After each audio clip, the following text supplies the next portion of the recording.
Olá pessoal, tudo bem? Aqui quem fala então é Bruno Rose, um dos editores do site, e eu vou falar um pouco das competências ao final do primeiro ano de residência em cirurgia cardiovascular, tá bem?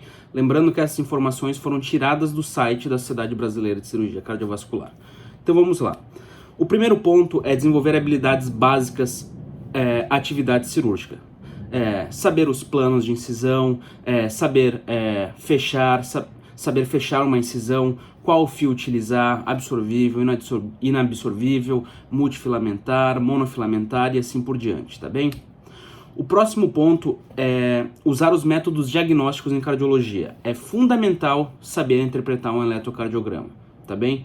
Óbvio que não precisa ser tão aprofundado quanto um eletrofisiologista, mas a gente tem que saber o básico, tá bem?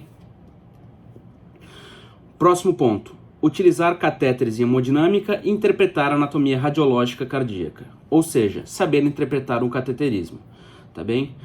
Por quê? A cirurgia de revascularização do miocárdio é uma das cirurgias que você mais vai entrar.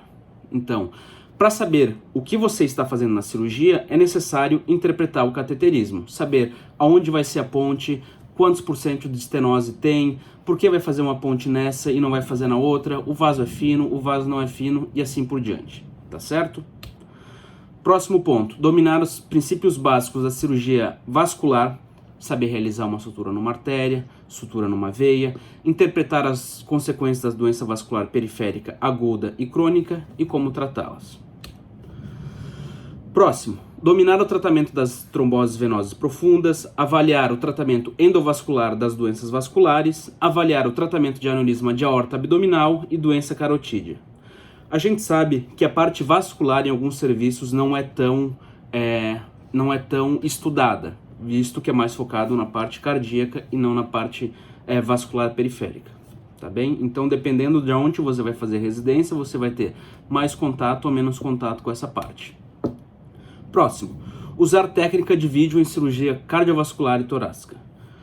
Esse é outro ponto que talvez, dependendo do serviço que você vai fazer, você não vai ter tanto contato, visto que é uma área que está crescendo no Brasil. Não é todo lugar que ainda se realiza a cirurgia por vídeo, tá bem? Sétimo ponto, interpretar a fisiopatologia da circulação extracorpórea, interpretar a circulação extracorpórea, oxigenadores, bomba rolete, centrífuga, tubos, conexões e cânulas.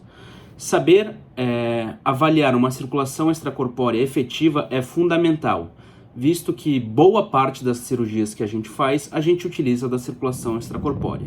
Então, saber as consequências, se consome ou não consome fatores de coagulação, se aumenta a inflamação do corpo e assim por diante, tá bem? Próximo, oitavo. Analisar os princípios da cirurgia torácica, tá bem? Toracotomia, indicação, quando a gente faz esternotomia mediana, quando a gente pode fazer uma toracotomia anterolateral, colocação e manuseio dos drenos torácicos também é muito importante.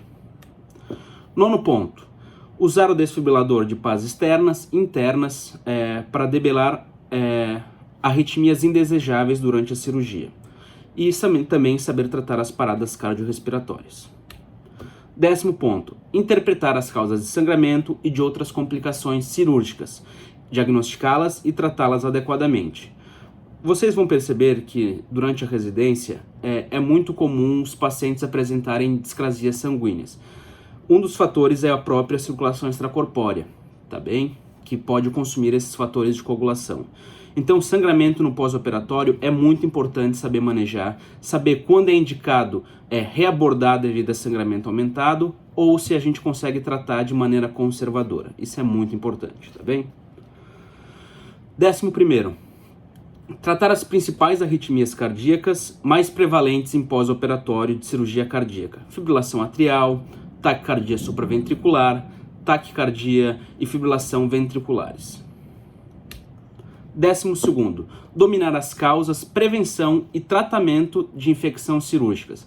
Saber quando a gente tem que debridar uma ferida, quando a gente pode tratar ela de forma conservadora, saber se a gente pode usar algum produto que ajude na cicatrização, por exemplo, se a gente pode usar um curativo a vácuo, ou se a gente pode usar um safigel, ou apenas manter a ferida hidratada. Isso é muito importante, principalmente no final do primeiro ano de residência, tá certo? 13º, diagnosticar e tratar choque cardiogênico. Isso é muito comum a gente ver na UTI, tá bem? Então, dependendo do local que você vai fazer a residência, como por exemplo o nosso, onde a gente faz, pelo menos os primeiros 2 anos a gente passa na UTI como plantão noturno, tá bem? Então é muito comum você lidar com um choque cardiogênico, saber quando a gente pode ter que passar um balão intraórtico para ajudar o coração e assim por diante, tá bem? 14º, dominar a intubação orotraqueal, a punção venosa profunda e a cateterização arterial. Praticamente toda a cirurgia cardíaca a gente faz esses 3 procedimentos: intubação orotraqueal, punção venosa profunda e cateterização arterial, tá certo? 15º, identificar e interpretar a insuficiência respiratória, analisar as diversas formas de ventilação e dominar os critérios de extubação. Isso é outro ponto que você vai ver bastante na UTI. Então, se o seu programa de residência, você tem estágios na UTI, você tem que saber dominar esses pontos. Saber quando a gente pode extubar um paciente, quando a gente pode passar por uma pressão de suporte e assim por diante, tá certo? Então é isso, pessoal. Esses são os principais fatores que a Sociedade Brasileira de Cirurgia Cardiovascular espera que o R1 seja apto ao final do seu primeiro ano de residência, tá bem? Qualquer dúvida que vocês tiverem, pode nos mandar um e-mail ou mandar um direct no Instagram, tá certo? A gente está à disposição para ajudar vocês, certo? Valeu, um grande abraço. Tchau, tchau.